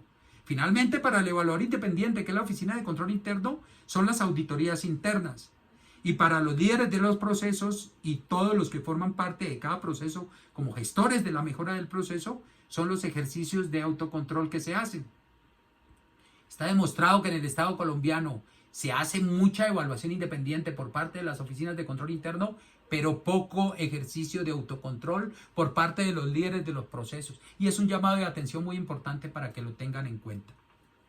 Bien, ¿cuál es el instrumento de apoyo para lograr todo esto que hemos hablado aquí? El Código de Integridad. Nosotros ya tenemos desde marzo del 2018 un instrumento que ya se volvió una herramienta muy poderosa para cumplir con la política de integridad, donde les van a contar ahí cuáles son los antecedentes, cómo se hizo la construcción y cómo se puso en marcha este instrumento para su implementación. Solo contarles que este no es un instrumento que sale de la nada. El Departamento Administrativo de la Función Pública, una de las mejores institucionalidades que tiene el país, no solamente en esta materia, sino en todo lo que tiene que ver con la gestión pública, ha venido liderando de manera muy efectiva todo lo que tiene que ver con la implementación de la integridad de la ética pública en el Estado colombiano. Y ellos trabajaron en los 32 departamentos con muchísimas entidades piloto. Podría tender a equivocarme, quizá no, pero el promedio de entidades con las que trabajaron estuvo entre 230 y 300 entidades de todo el territorio nacional, donde a partir de una serie de ejercicios prácticos, de talleres lúdicos con las organizaciones piloto, llegaron a consolidar este código de integridad en estos valores del servicio público. ¿Qué quiere decir? Que con un ejercicio real con servidores públicos de muchos sectores, de muchas entidades, de economía solidaria, de las ESES, de las de servicios públicos, ministerios, departamentos administrativos, institutos descentralizados, hospitales, universidades, instituciones de educación de otra índole, con todos ellos trabajaron para llegar a decir, miren, el sentir de los servidores públicos en su conjunto a nivel país nos dice que los valores del servicio público son honestidad, respeto, compromiso, diligencia y justicia. Vamos a ver entonces un poco en qué consiste cada uno en términos generales, de acuerdo con lo que nos dicen estas herramientas. Aquí no estoy escribiendo nada distinto a lo que el Estado acordó después de todo este trabajo continuo. Entonces dijo, ¿qué es la honestidad? ¿No? Actuar siempre con la verdad, cumplir nuestros deberes con transparencia y rectitud, y siempre, como lo decíamos al comienzo, que era lo que manifestaba la OCDE, favoreciendo el interés general. Pongámonos en los zapatos de los demás siempre. A mí cuando me hicieron un entrenamiento dentro de un proceso de coaching que recibí, me decían, lo principal que tiene que manejar en la vida es el rapport. Y yo me hice la pregunta en su momento, ¿y qué es eso del rapport? El rapport es ponerse siempre en los zapatos del otro.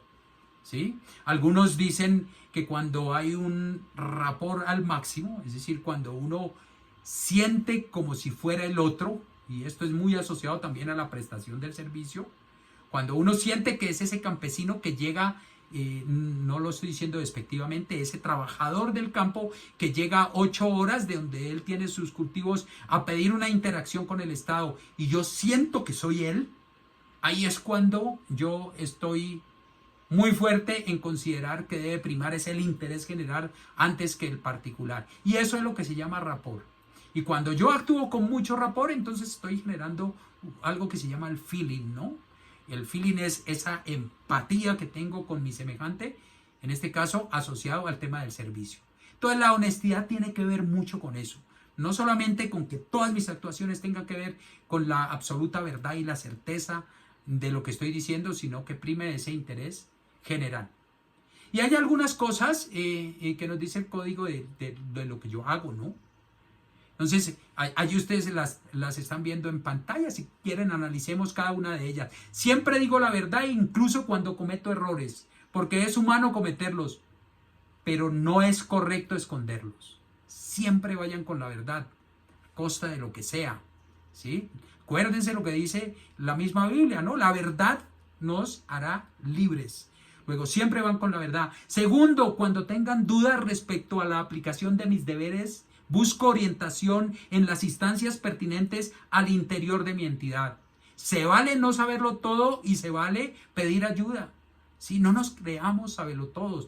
Nosotros también cometemos errores. No tenemos muchas veces por qué saberlo todo. Para eso hay unas fuentes que nos pueden ayudar en el momento que tengamos dudas. Tercero, dice, facilito el acceso a la información pública completa, veraz, oportuna y comprensible a través de los medios destinados para ello.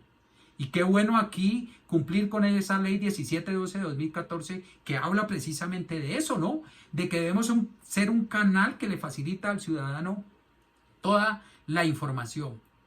Cuarto, denuncio las faltas, delitos o violación de derechos de los que tengo conocimiento en el ejercicio de mi cargo siempre.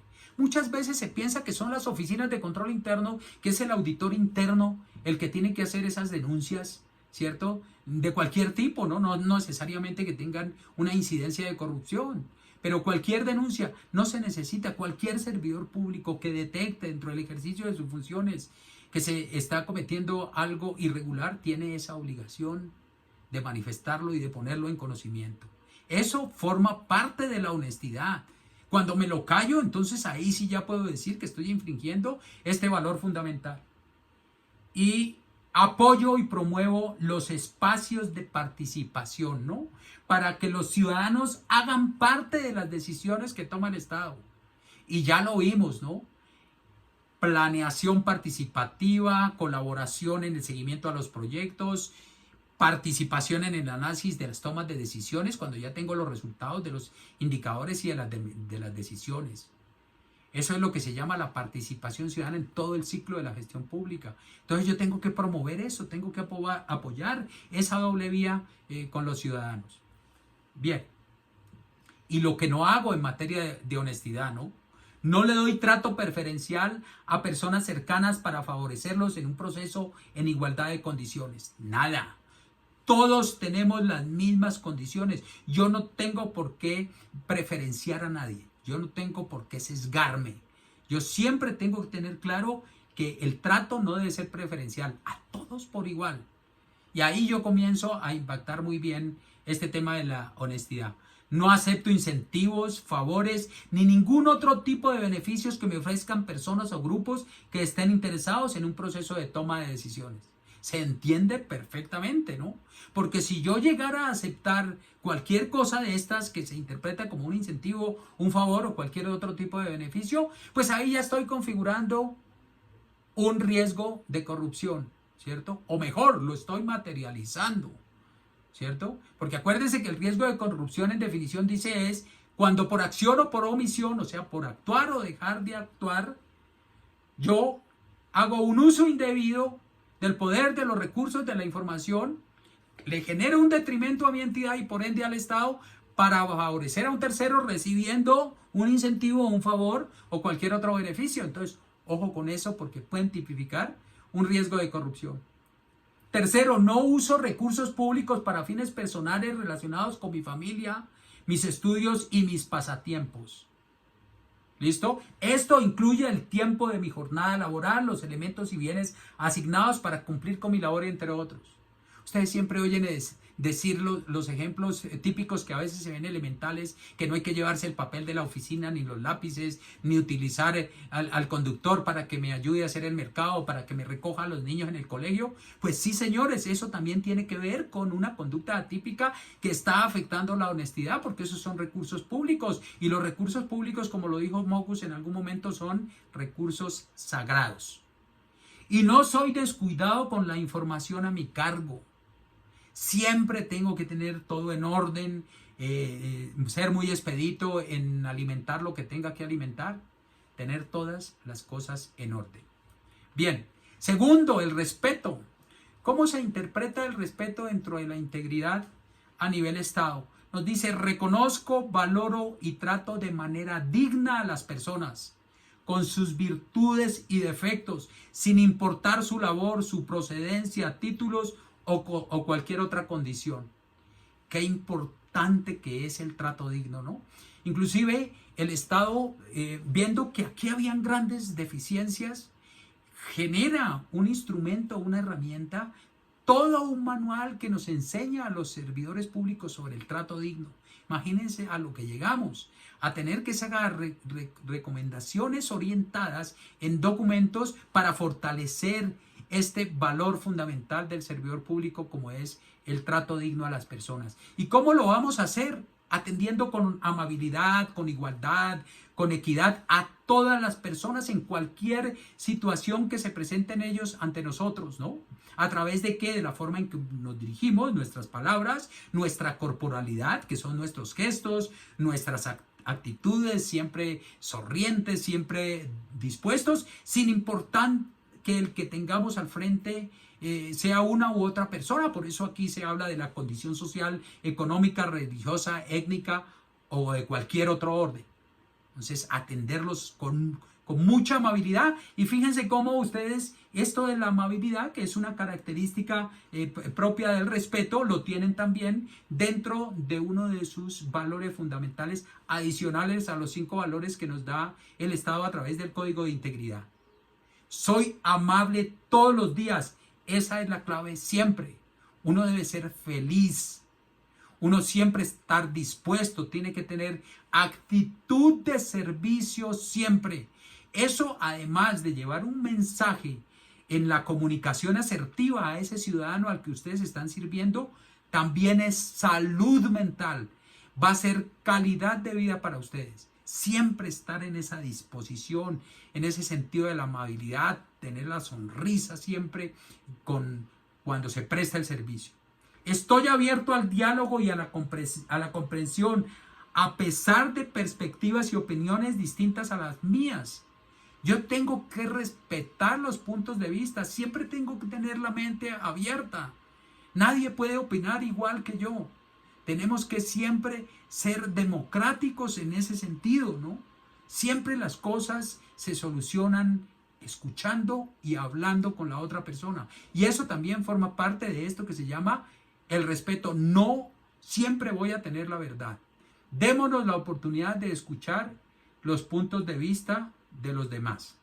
¿Y qué es lo que no hago que me pueda afectar el respeto? Nunca actúo de manera discriminatoria.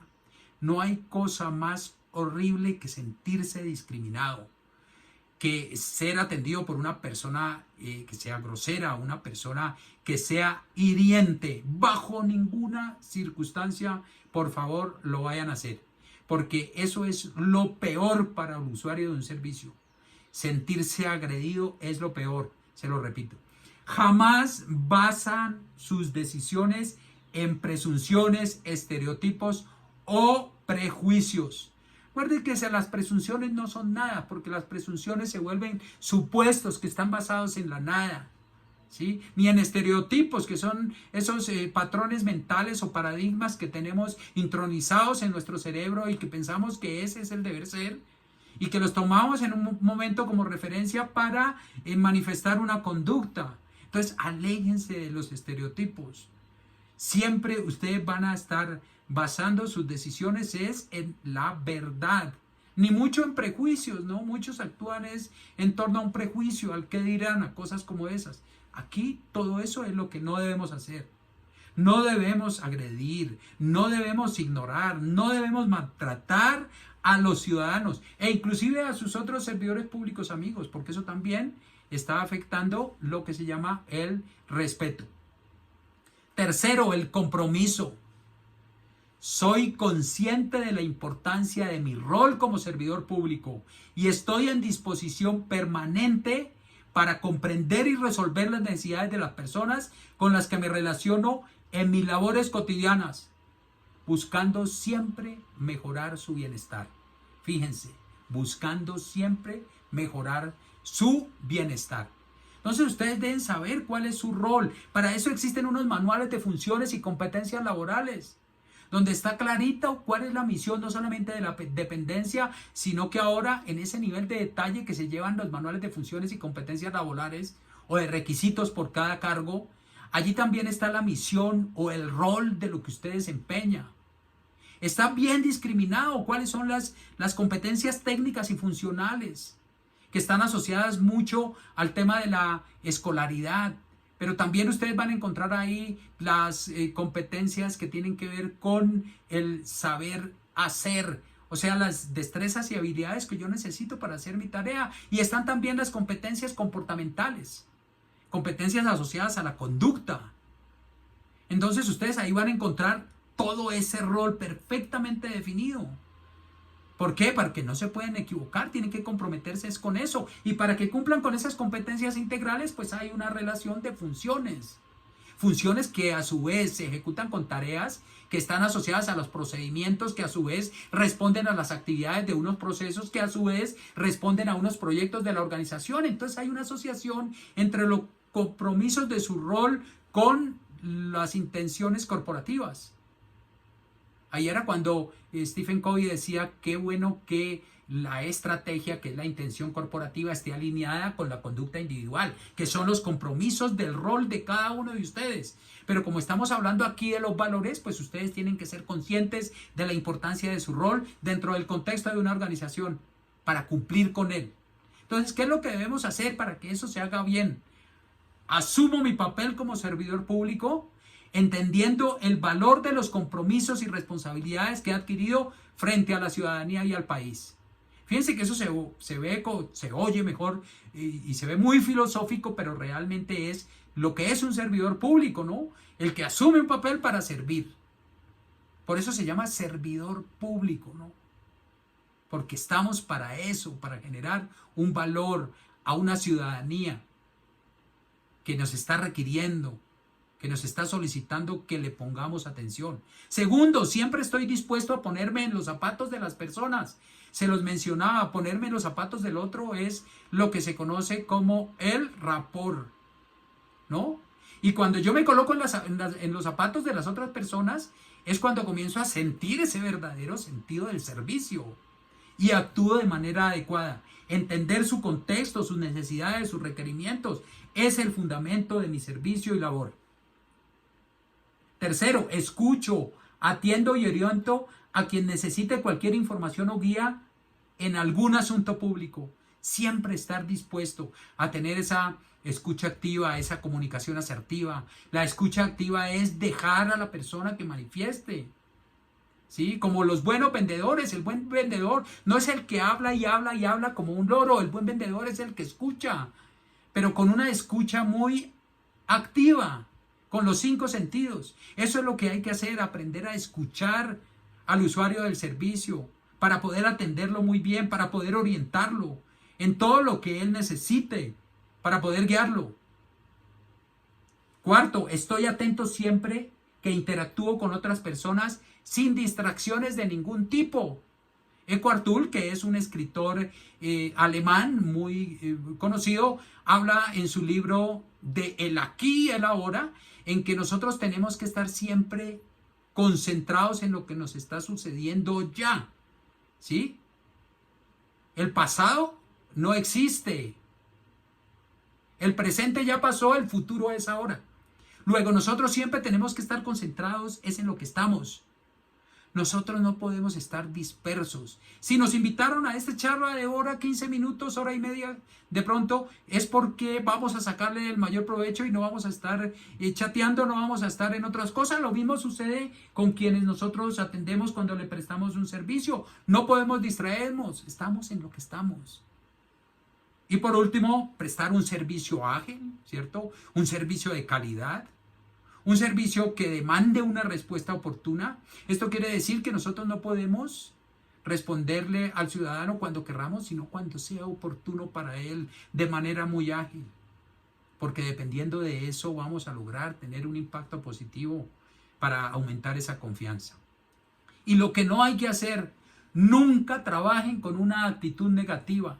No se vale afectar mi trabajo por no ponerle ganas a las cosas.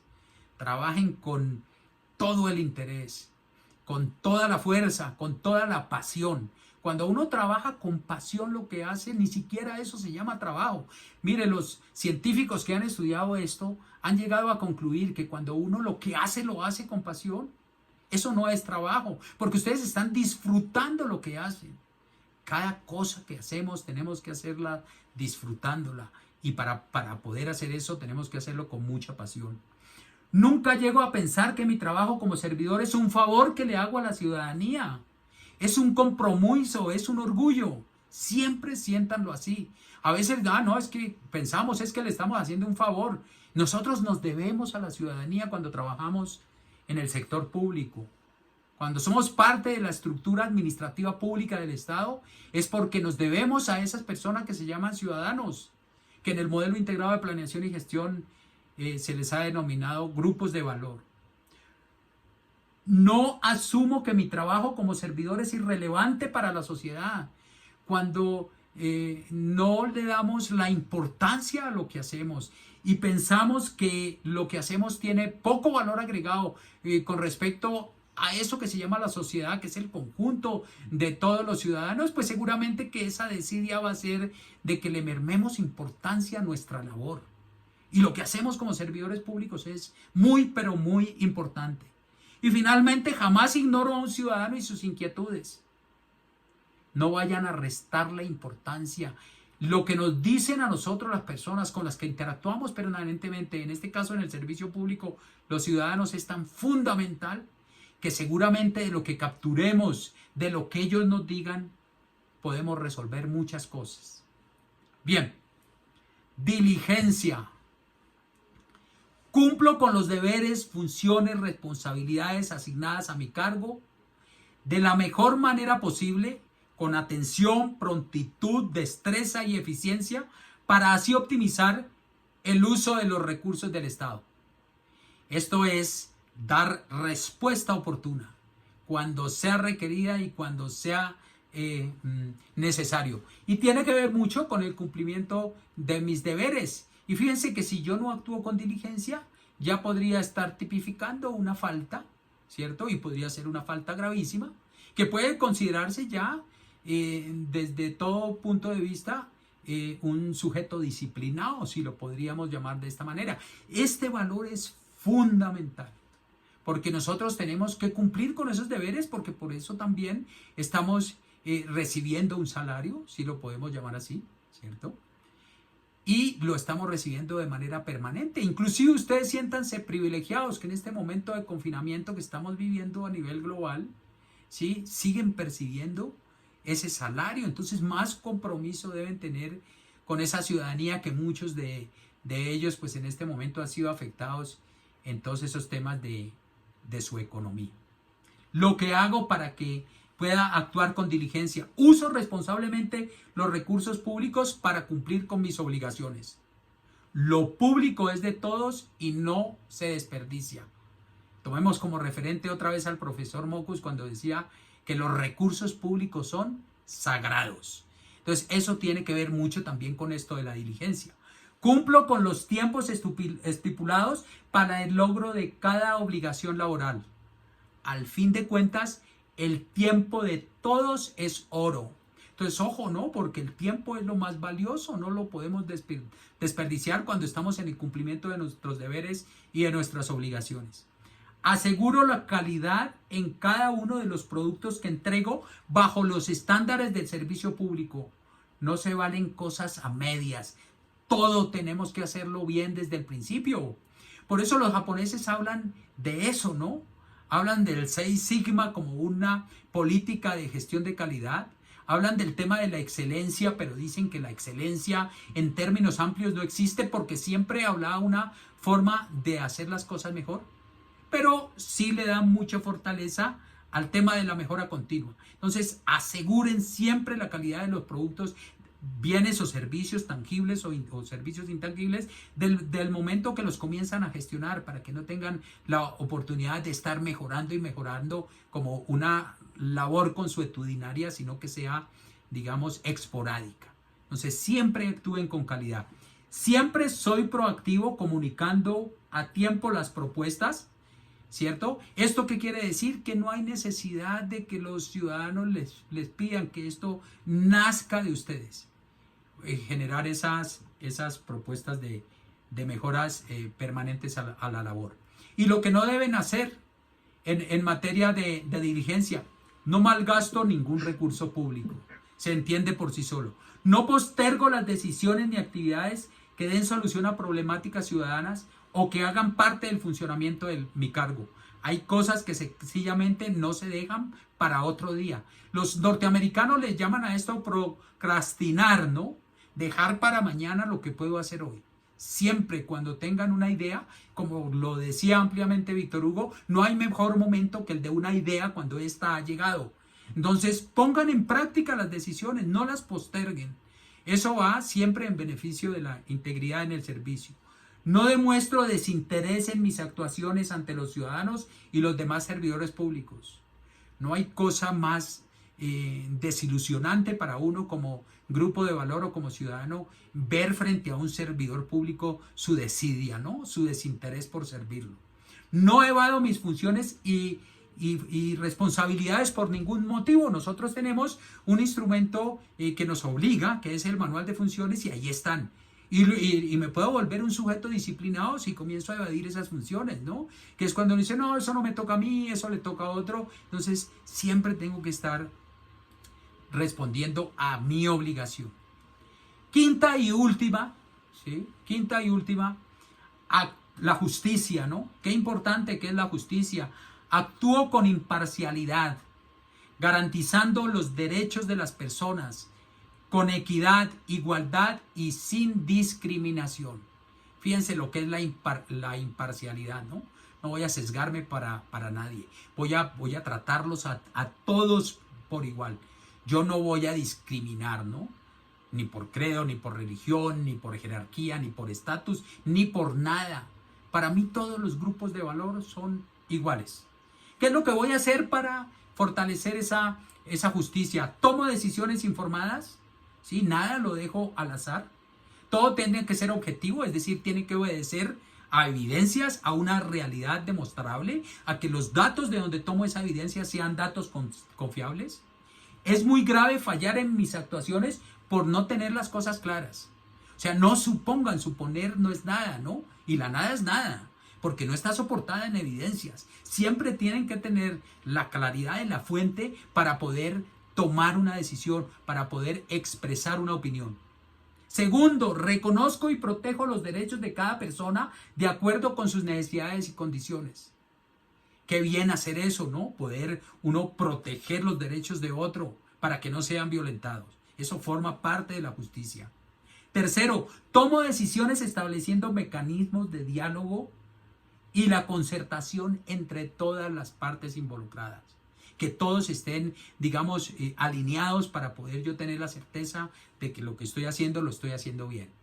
Y lo que no se debe hacer en materia de justicia, no promuevo ni ejecuto políticas, programas o medidas que afecten la igualdad y la libertad de las personas.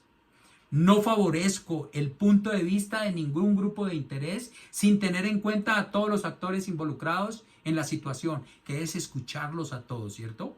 Nunca permito que odios, simpatías, antipatías, caprichos, presiones o intereses de orden personal o grupal interfieran en mi criterio. O sea, nadie va a sesgar mi opinión.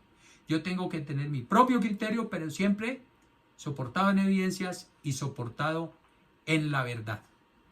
Conclusión: la implementación de toda esta política de integridad, de sacar adelante todo esto que hemos llamado la generación de confianza, donde esos indicadores en rojo que les mostré, que muchos los vendemos como indicadores sandía, ¿cierto? Bill Gates alguna vez les decía a su equipo de trabajo: preséntenme los indicadores, y todos presentaban que estaba muy bien en todos los temas, y él tenía sus propios datos, y él les dijo: ustedes me han presentado unos indicadores sandía, ¿no? Rojos por dentro, ¿sí? Verdes por fuera y rojos por dentro. Entonces no los mintamos, ¿no? Cuando nosotros vemos esos informes en FURAC de MIPG, en esta política de integridad, entonces aparece cerca de los 100 puntos, ¿no? 95 puntos, 98 puntos, cuando sabemos que tenemos problemas muchas veces en la implementación de la política de integridad. Entonces la invitación es a que seamos muy conscientes y que entendamos que el tema de la integridad afecta positiva o negativamente el tema de la confianza, y por ende pues vamos a estar siempre catalogados por los servidores públicos como que ven en nosotros que no hemos apropiado los valores, y por eso las gráficas que les comenté al inicio. Bien, eso era todo lo que teníamos en la parte conceptual para hoy. Espero que el mensaje en este corto tiempo lo hayan recibido de la mejor forma. Digamos que mi labor también para con ustedes no solamente es advertir sobre una estructura normativa, una estructura de política y una estructura de herramientas de lo que es la integridad, sino también empezar nosotros a generar como sociedad, más en la representación de este sector, que es el sector público, una conciencia para hacer las cosas bien, siempre en torno al respeto de nuestros ciudadanos y a que generemos esos espacios de confianza que finalmente son los que terminan legitimándonos. Bien, al principio y al final ustedes han encontrado, digamos, en la presentación algunos datos. Les ofrezco con mucho cariño y con mucho afecto a todos los espacios que quieran, cuando quieran conmigo. Siempre estoy abierto al diálogo, a las preguntas, cuando tengan inquietudes. Ahí van a tener toda mi información para que quieran interactuar. Lo pueden hacer a través del WhatsApp, lo pueden hacer a través de una llamada telefónica. Siempre voy a estar disponible para ustedes. Muchas gracias. Gracias, doctor Jaime Andrés Ortega, por esta excelente capacitación. Estoy convencida que va a ser de gran utilidad para nosotros los agentes públicos de la Alcaldía de Barranquilla. Cerramos los micrófonos, por favor. Les recordamos a los presentes que el chat de la plataforma se encuentra habilitado para que formulen sus preguntas. A continuación, se le concede el uso de la palabra al gerente de control interno de gestión de la Alcaldía de Barranquilla, doctor Roberto Solano. Adelante, doctor. Gracias, Viviana.